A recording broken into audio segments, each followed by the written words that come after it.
당시 1심 재판부의 판결문은 이렇습니다. 범행 수법이 잔인하고 수사기관에선 범행을 모두 자백하고선 법정에선 범행을 부인하며 뉘우침이 없다는 게 법정 최고형의 이유였습니다. 근데 정말 어찌 보면은 검사 정말 나와서 그 굉장히 불우한 가정 환경인데다가 경찰 잘못 만났고 또 변호인도 잘못 만났고 판사도 잘못 만난 사례가 아닌가 싶어요. 당시 1심 재판장은 지난 2010년 취재진에게 너무 오래전 사건이라 사건 내용이 기억나지 않는다고 밝혔습니다. 당시 15세 소년에게 15년형의 무게는 어떤 느낌으로 다가왔을까? 15년 형이 딱 떨어지고서 그 재판 받는 대기실로 딱 들어갔는데요. 나이도 어린데 이제 그냥 들어가서 울었어요. 그냥 울고 있으니까 그 당시 사형 받으신 분이 있었거든요. 사형 딱 받고 딱 들어오시더니 웃으면서 저한테 괜찮아 임마, 어? 괜찮아.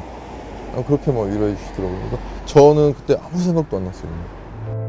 1심에서 완강히 혐의를 부인했던 최군은 징역 15년형 선고 뒤엔 의지가 완전히 꺾이고 재판부에 반성문까지 쓰게 됩니다.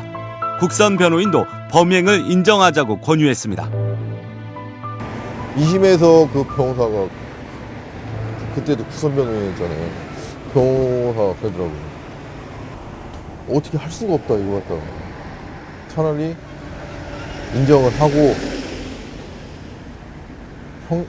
형기라도 좀이라도 감형을 받자. 최군은 5년을 감형받아 10년형이 확정됐고 항소까지 포기했습니다.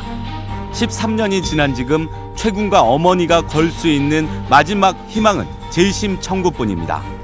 재심의 요건은 무척 까다롭지만 전문가들은 여러 모순점들이 발견된 만큼 불가능한 일은 아니라고 말합니다. 재심은 한 번의 기회거든요. 동일한 사유로 다시 청구할 수 없습니다. 그래서 그 한 번의 기회를 정말 최선을 다해서 해야 될 것이고 또 최선의 노력을 해서 자료를 확보를 해야 될 것인데 최군의 무죄를 추정케 하는 여러 가지 여건들이 조성이 되어 있기 때문에 이 재심 결정에 대해서도 좀 적극적으로 검토할 필요가 있지 않나. 이곳은 광주지방법원입니다. 법원이라면 돌아보기도 싫을 최 씨와 어머니가 이곳을 찾았습니다. 근로복지공단이 1억 4천여만 원의 돈을 물어내라는 구상권 소송을 냈기 때문입니다.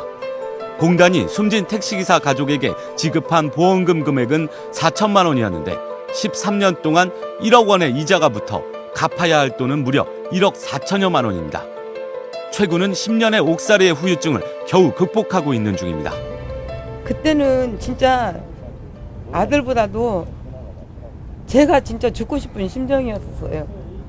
같이 어디를 가면은 막 온 몸이 막 다 땀으로 젖어가지고 애가 막 정신이 없는 거예요.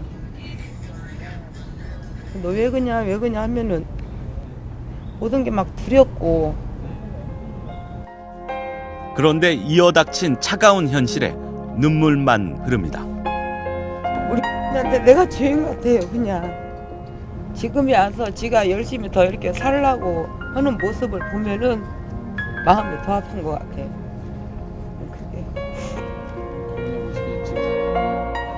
미안해, 앞으로 잘할게 엄마. 열심히 살게 엄마. 여러분 어떻습니까? 최군이 이 사건의 범인이라는 생각이 드십니까? 저는 이 사건을 3년 동안 추적하며 2,000페이지가 넘는 수사기록 일체를 입수할 수 있었습니다. 그런데 이 기록은 최군에 대한 수사 기록이 아닙니다. 익산 택시기사 살인사건의 또 다른 용의자에 대한 기록입니다.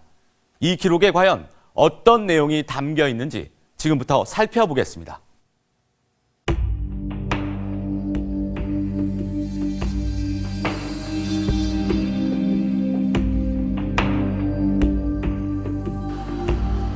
익산에 인접한 군산경찰서는 사건 발생 3년 뒤인 2003년 이 사건의 진범을 잡았다고 발표합니다.